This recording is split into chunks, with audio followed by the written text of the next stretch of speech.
there peeps, my name is Crazy Cat and welcome back to my channel. Now today's video is a lot different from what I've been painting this whole Inktober series. This is more of a realistic, slightly surrealistic picture, but it's something I used to paint a lot of, just random landscapes, because I quite frankly think that I suck at making landscapes.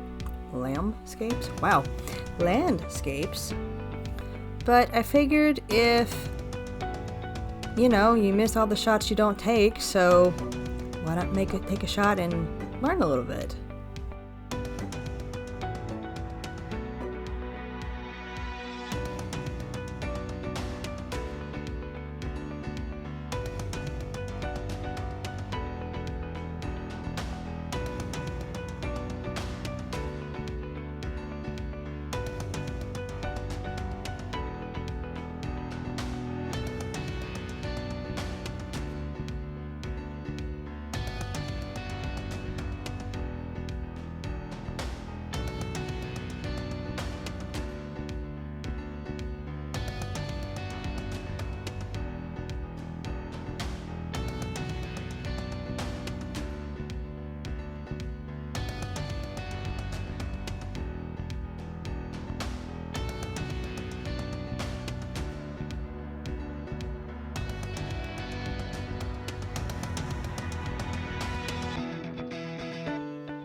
Now this video, I'm learning a lot as well as showing you guys, and it was just like, I don't know why I always struggle with trees. Like, trees are fairly simple, and yet for some reason I always struggle with them.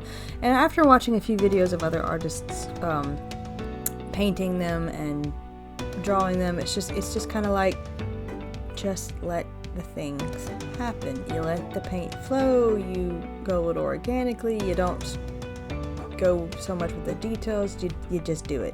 Especially when it comes to fall scenes like this, the trees are not as full, they're a little bit more bare, there's the twigginess is more realistic, you kind of just let it kind of flow, like I said, you just let it happen. And one of my things is I always struggle with, does this have enough detail? Can you tell what it is? Do you know what this is? And I'm like, yeah. And then I'm like thinking about remembering back to my college days, is like my professors are like, doesn't matter if they know what you're drawing. What matters is what they see and what they feel from it. You are just putting it on the paper. So it's kind of where this whole painting started. It was just, I'm just putting this on the paper. Whatever you take from it, whether it's specifically or not specific to what I am doing, does not matter. So it was a lot of let things go and just let things happen. Like the trees. They're kind of more like water than they are actual trees. But at the same time, I know they're trees, so what does it matter? And of course, I'm also going to say this. Apparently I have mastered making grass. Who knew? I just, when it comes to drawing landscapes, I got grass down pat, okay? Like, I can draw grass for days. I was looking through some of my old sketchbooks and just paintings I have where the grass is so detailed, and I'm like, why am I focusing so much on the grass? So it's like, I have mastered some things, it's just, I let the things that I haven't, quote unquote, figured out, outshine the things that I have.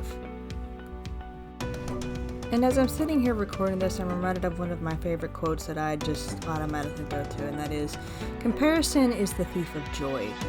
I have another artist friend. She can draw anime characters just poof like that. They done. They on the paper. Me? No, it takes me a while. I kid you guys not. I had to sketch Gengar like 15 times before I figured out, hey, stupid, you're overthinking it. Just draw. As soon as I stopped overthinking it, poof, there it goes. Gengar was made. It was not that big of a deal, and that kind of is what happened here. It was just like, stop overthinking it, just put it on the paper. And here, I've never actually drawn a full-body deer before. The most of a deer that I've ever drawn was the head of a deer, stag, if you will, but I've never actually drawn the body. So I watched a lot of videos on their anatomy and figuring out the shapes, and it's kind of like if you don't know how to draw a hand, you figure out the shapes in your hand and then figure out to go from there, and that's the same thing with the steer.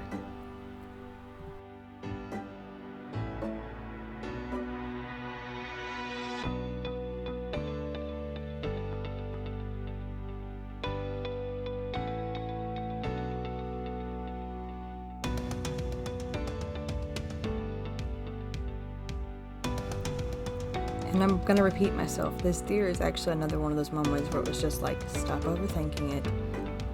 Slap that paint on the page.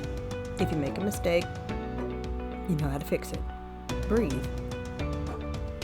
And I'm actually pretty proud of how this deer came out. It kind of looks like a abstract version of Bambi, but hey, go figure. Well, Bambi's mom. So, again, not bad for my first try. It's one of those things of the big combination of layers, I would say. Layers are your best friend when it comes to watercolors, or technically any paint for that matter. But mostly, since I use watercolors, that's my comparison, is you can add a lot of depth with the watercolors. You can go darker, you can go lighter. And looking back, yeah, I messed up a little bit on the leg, but you can't really tell. So, you know, it's still a deer. It's just a deer with a wonky leg.